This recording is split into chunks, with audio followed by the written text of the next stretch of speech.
नमस्कार, जय हिंद। मौसम विज्ञान केंद्र जयपुर से मैं राधेश्याम शर्मा आप सभी का स्वागत करता हूं। आज दिनांक 2 फरवरी है और हम बात करेंगे राजस्थान में आगामी दिनों में एक नए पश्चिमी विक्षोभ की। सबसे पहले यदि बात करें वर्तमान पोजीशन की, तो फिलहाल एक नया पश्चिमी विक्षोभ जो है वो अगले 24 घंटों में राजस्थान के कुछ भागों में सक्रिय होने की प्रबल संभावना है। वर्तमान सैटेलाइट पिक्चर पर यदि नज़र डालें तो फिलहाल वेस्ट राजस्थान और आसपास के इलाकों में हाई क्लाउड्स जो है वो इस सिस्टम की वजह से पहुंचने शुरू हो चुके हैं।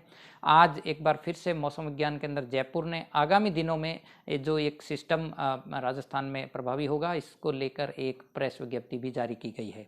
तो हम बात करेंगे कि क्षेत्रवार और समयवार कि कौन से क्षेत्र में किस दिन ज़्यादा इस सिस्टम का असर रहेगा। यदि सर्वाधिक असर की बात करें तो इस सिस्टम का जो असर है वो 3 और 4 फरवरी को सर्वाधिक रहेगा, खासकर जो पश्चिमी और पूर्वी राजस्थान के कुछ भाग हैं।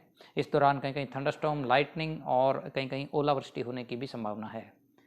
इसके अलावा जो साउथ वेस्ट राजस्थान के हिस्से हैं यानी जैसलमेर, बाड़मेर और जो पश्चिमी राजस्थान के इलाके, वहाँ पर इस सिस्टम का असर 2 फरवरी को ही यानी आज रात्रि लेट नाइट से भी देखने को मिलेगा, यानी शुरुआत इस सिस्टम की 2 फरवरी से ही होगी। सबसे पहले यदि बात करें हम लोग आज 2 फरवरी को यानी अगले 24 घंटों के दौरान बारिश की, तो देखिए जो साउथ वेस्ट राजस्थान के इलाके हैं, खासकर जैसलमेर, जोधपुर, बाड़मेर और वहीं बीकानेर जो क्षेत्र के जो सीमावर्ती क्षेत्र है, यहाँ पर 2 फरवरी को रात्रि के समय आप देखेंगे इस सिस्टम की वजह से मेघ गर्जन के साथ हल्के दर्जे की बारिश का दौर शुरू होगा। 3 फरवरी को देखें तो इस सिस्टम का असर जो है वो और जो पूर्वी भाग है यानी कि बीकानेर संभाग, जोधपुर और जो शेखावाटी क्षेत्र के जो इलाके हैं, इसके अलावा जयपुर और भरतपुर संभाग में भी 3 फरवरी को इस सिस्टम का असर शुरू होगा। इस दौरान मेघ गर्जन, लाइटनिंग और कहीं कहीं ओलावृष्टि होने की भी संभावना है। बारिश की यदि बात करें तो बारिश ज़्यादातर इलाकों में हल्के दर्जे की होगी, लेकिन जो बीकानेर, इसके अलावा जो नागौर, चूरू, झुंझुनू, सीकर और जयपुर के आसपास के इलाकों में आप देखेंगे कि कहीं कहीं मध्यम दर्जे की यानी कहीं कहीं थोड़ा तेज बारिश भी दर्ज हो सकती है। अमाउंट की बात करें तो 10 से 20 mm, कहीं कहीं 25 mm बारिश भी इस दौरान 3 फरवरी को रिकॉर्ड की जा सकती है।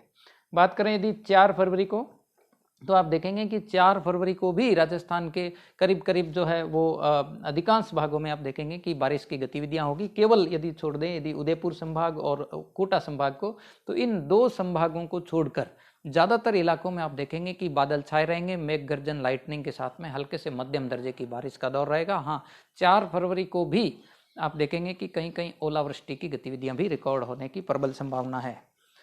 अब बात करें यदि इसके बाद 5 फरवरी को देखेंगे तो इस सिस्टम का असर जो है वो उत्तर पूर्वी राजस्थान यानी भरतपुर संभाग की तरफ में हल्के बारिश के दौर के रूप में देखने को रहेगा, यानी कि ये ज़्यादातर इलाकों से सिस्टम जो है वो निकलता हुआ रहेगा।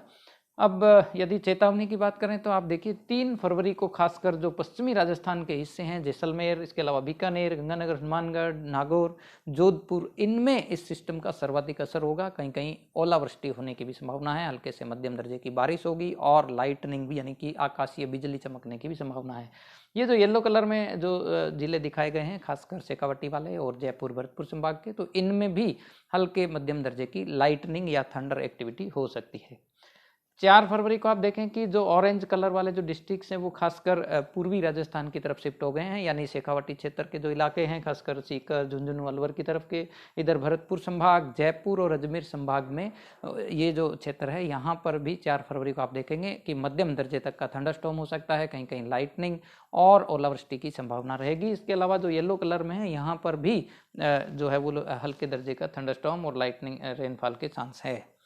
बात करें आगामी सिस्टम के मद्देनज़र किसानों के लिए विशेष सलाह की, तो खासकर चूंकि आगामी दिनों में हल्के मध्यम दर्जे की बारिश की संभावना बन रही है, तो ऐसी परिस्थिति में किसी भी प्रकार का रसायन या केमिकल का यदि छिड़काव करने की प्लानिंग है तो फिलहाल अगले 2-4 दिन के लिए टाल दें या बारिश के अनुकूल ही अपना डिसीजन लें।